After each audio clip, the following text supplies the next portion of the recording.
ഒരിക്കൽ മരിക്കുകയും പിന്നെ ന്യായവിധിയും എല്ലാവർക്കും നിശ്ചയിച്ചിട്ടുണ്ട്. ഹിന്ദുവെന്നോ ക്രിസ്ത്യാനിയെന്നോ മുസ്ലിമെന്നോ ഒന്നുമില്ല. നമ്മൾ ഒരു ദിവസം മരിക്കുകയാണോ, മരിച്ചതിന് ശേഷം നമുക്കൊരു ന്യായവിധിയുണ്ട്. ന്യായവിധി എന്ന് പറഞ്ഞു കഴിഞ്ഞാൽ അത് ചെറിയ കാര്യമല്ല, ചൂരൽ കൊണ്ട് 2 അടിയല്ല പ്രിയപ്പെട്ടവരെ. ഒരിക്കലും തീർന്നു പോകാത്ത നരകത്തിയിലേക്ക് നമ്മളെ എറിഞ്ഞു കളയും.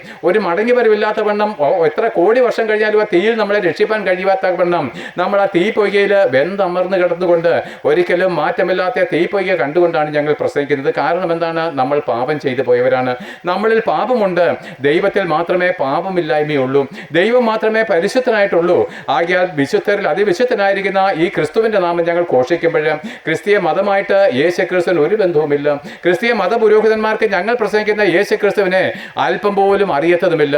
ആകയാൽ നോക്ക് പ്രിയപ്പെട്ടവരെ, എന്താണ് പാപമെന്നും എന്താണ് പാപമോചനമെന്നും മാത്രം പറഞ്ഞ് മരണാന്തര ജീവിതം എന്താണെന്നും കൂടെ ഞങ്ങൾ സൂചിപ്പിച്ചുകൊണ്ട് ഞങ്ങൾ പ്രസംഗിക്കുമ്പോൾ പുരുഷന്മാരും യൗവനക്കാരുമായിട്ടുള്ളവരെ, നിങ്ങൾ ഏത് ജാതി മതസ്ഥരായാലും ശരി, നമ്മളും ഒരിക്കൽ പ്രായമാകും, നമ്മളൊരിക്കൽ വൃദ്ധരാകും. ജീവിച്ചിരിക്കുന്നുവെങ്കിൽ പ്രിയപ്പെട്ടവരെ, നമ്മുടെ ത്വക്കൊക്കെ ചുളിയും, നമ്മുടെ അസ്ഥികളുടെ ബലം കുറയും, മറ്റൊരുത്തൻ കൈപിടിച്ച് നമ്മളെ നടത്തിക്കൊണ്ട് പോകേണ്ട ഗതികളിലേക്ക് നമ്മൾ വരും.